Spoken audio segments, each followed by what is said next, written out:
What's up everyone, good afternoon, morning, or evening, whatever time you may be watching. I'm Joe the Film Bro, and on today's episode we're going to be talking about A Quiet Place Part 2. So A Quiet Place Part 2 picks up pretty much where the first movie left off. Emily Blunt and her kids just had that big encounter with one of the creatures at their farmhouse, and now they're leaving the farmhouse and they're venturing out into the unknown world. And along the way they come across an old friend of theirs played by Cillian Murphy who may have discovered a safe haven away from all this. And from there the movie kind of ventures off into this A plot and B plot.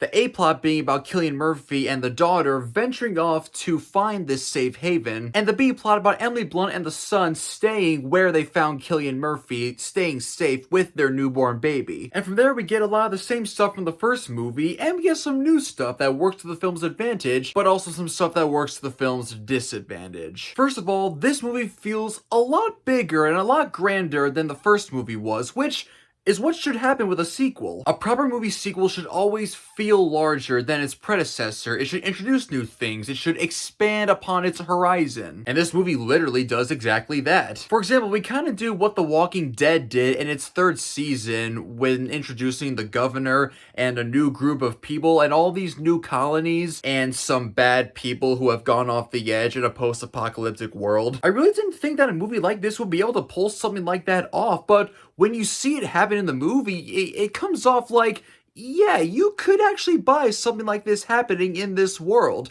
You could believe that there are people like this, and this is how they would behave to survive, even though they've completely lost it. And because of these larger elements, the movie actually does a really good job at building its tension. Actually, a lot better than the first movie did. Because where in the first movie, a lot of the tension relied on the fact that the characters need to keep as quiet as possible, or else the creatures will hear them and they'll kill them. Tension that doesn't actually work all that well when you realize that the first movie was kind of inconsistent with the rules it establishes for the creatures hearing sounds. But in this movie, the tension mostly relies on characters accidentally getting themselves into bad situations, or like I said, other characters in this world forcing them into bad situations, and that's where the tension, I think, really works a lot better in this movie. Like, there's a moment where the A plot and the B plot have moments of tension that are intertwining with each other, and it's just like, I am rocking on my seat just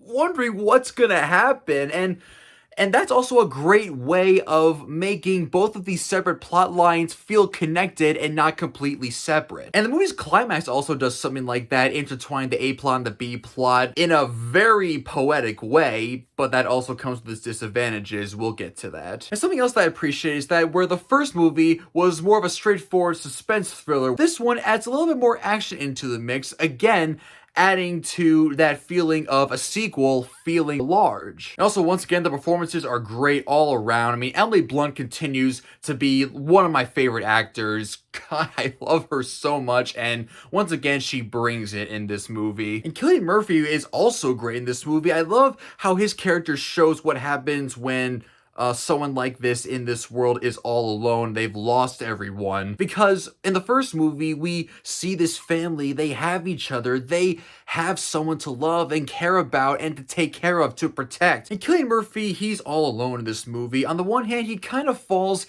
into that typical character in a post-apocalyptic world like this where they're all alone and they've lost all faith in the world and they're like, there's no one left out there, it's everyone for themselves. But I'm not gonna lie, there are a lot of moments between him and the daughter that are just so sweet together. I mean, seeing her just try to bring him back up, because after everything that she went through in the last movie, losing her father, she realizes that she needs to be the bigger person in this world and she can't live in bitterness. But for everything that this movie gets right and the things that it improved upon from the last movie, it gets certain things wrong that really surprised me. Like, a really big issue with this movie, and this is an issue I had with the first movie too, is that both these movies seem to be under the impression that because these movies are about the characters trying to be as quiet as possible, that those are a lot of ample opportunities for jump scares. And as anybody with a brain would tell you, when jump scares are used poorly, which most of the time they are, they're not scary. They just surprise you. They make you jump, but they don't scare you. Like, there are just so many moments, when the characters are slowly walking, trying to be quiet, but then one of the creatures just pops up out of nowhere, just flies along the screen, all like, You guys say Colorado! Okay, thank you for making me pop out of my seat 10 inches, but where's the scare?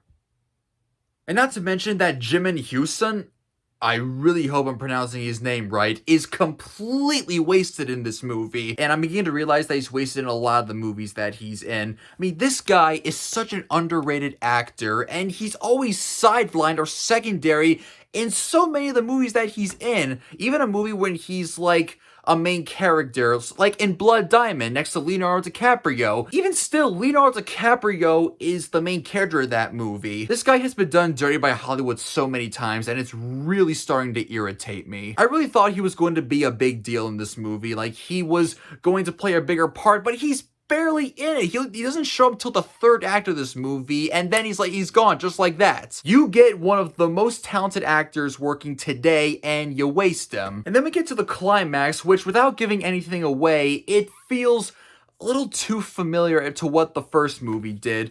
Because like I said, in that middle part where it does a great job of building tension, it goes right back to what the first movie did. And it just makes me go, no, come on, movie, you were doing so good. Don't fall back into what you did in the last movie. That's sequelitis. Like I said earlier, that climax does a good job at intertwining the A plot and the B plot, especially in this moment between the brother and the sister characters, in this really epic and poetic moment, kind of. It almost overshadows the fact that they were kind of redoing the climax from the first movie, but you still notice that they're redoing the climax from the first movie. And then from there, the movie just kind of abruptly ends.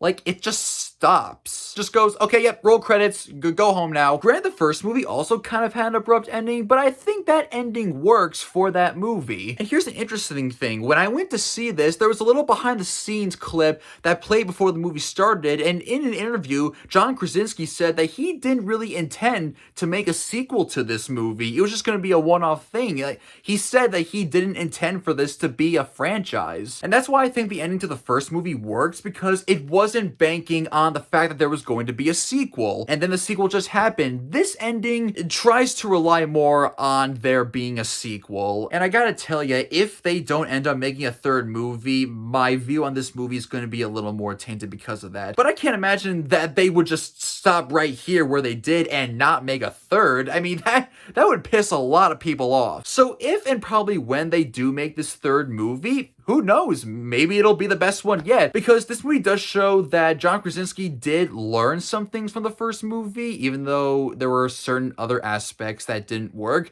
So who knows, maybe a third movie could be our best one because he'll learn from this movie. I'm keeping my fingers crossed. On the whole, I do think this movie works more than the first movie. It does a better job of building its tension and expanding on the world. I just wish that they fixed certain things with the scarier moments. And maybe if this does end up being a complete trilogy, maybe the third movie will have a more complete ending. I definitely had a fun time with this. If you like the first movie, I think you'll enjoy this one a lot. I definitely recommend it. Alright, so A Quiet Place Part 2. Did you see it? Did you like it? Did you dislike it? Are you middle of the road about it? How do you think it compares to the first movie? Leave all thoughts, questions, and hate mail in the comments. Show that like button some love by smashing it. And if you like the content that I put out there, be sure to subscribe. Thanks for watching, and I will see you next time.